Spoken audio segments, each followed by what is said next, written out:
will show you how to make a balloon bouquet using fresh flowers outside the balloon. Kung last time I did inside the bubble balloon or the clear or the bobo balloon, whatever you call it, ngayon we're gonna put it outside. I remember a few years ago, I made already a balloon, hot air balloon using artificial flowers. But this time, I will use, yan, yung natira nung last time na flowers, I can still use it, okay? So first, ito yung box natin. Ang size niya ay at least 4.5 inches by 6. So, pwedeng you can use this one at the bottom or just like that is fine. And then, ito yung plastic na pinagkalyan ng flower. So, ilalagay ko dyan para hindi siya mabasa if you're gonna use yung floral foam. So, ikakat ko lang ito sa dalawa and then I will put here. So, yan. Lagay natin ito dyan. So, it will look like this. Okay? Now, ikakat na natin yung mga flowers. I'll be using spray mom. This is Gerber stem and the Obsilia. And this stuff.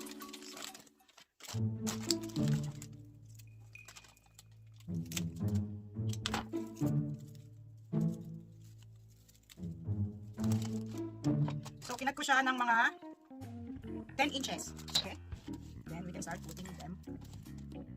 So, bear with me. I'm not a florist. Okay? So, hindi maganda arrangement ko. Eh, sorry.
There, it's done.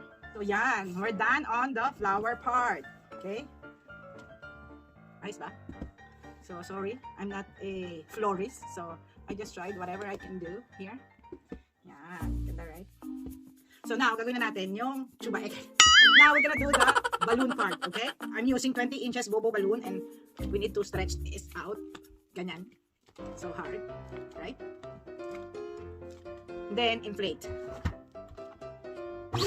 Ay, sorry about that.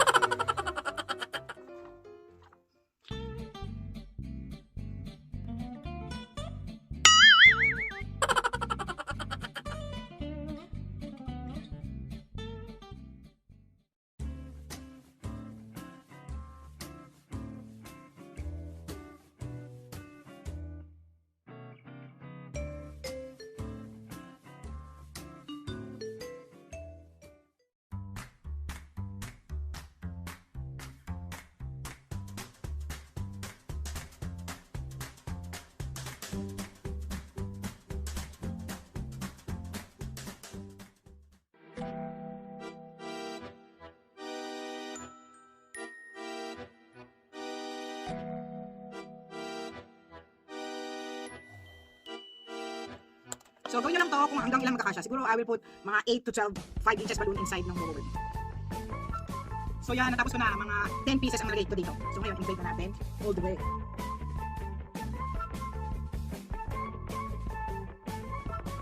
Yan. Okay na? Na-inflate na natin siya. So, in-inflate ko siya na ng mga 20 inches, right? Ngayon, itatay na natin yung neck. Ikot mo, twist at least 3 times. And then, use ka ng scrap na 260.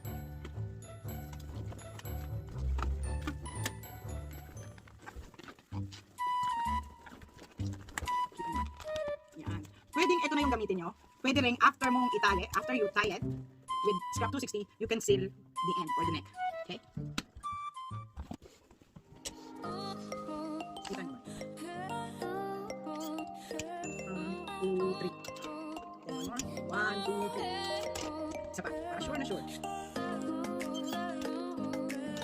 Tada! Yan na! Ngayon, ilalagay na natin siya sa big na balloon cup and stick.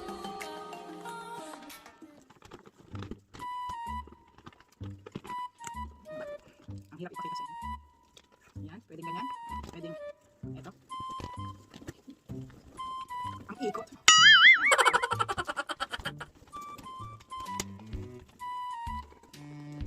Yan, okay na, right? Ngayon, tutusok na natin siya dito. Ngayon, it's up to you kung gusto nyong bawasan itong haba nito. Ito ay mga 14 inches. Pag nilagay mo na, ay sakto lang.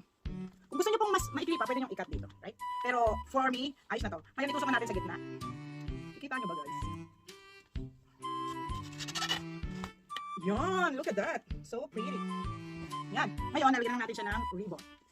Okay? So, nag-cut lang ako ng scrap na ribbon and then I'm gonna wrap around on this thing para magmukha siyang neat.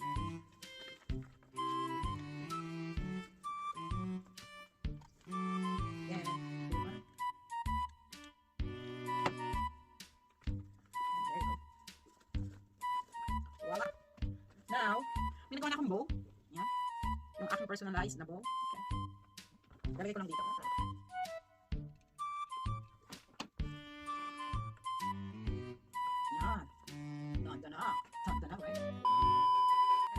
Ngayon, nalagyan na natin yung happy birthday chuvaness. Okay? So, try na natin lagay ito. Move natin a little bit.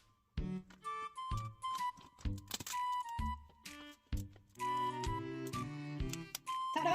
Yan na!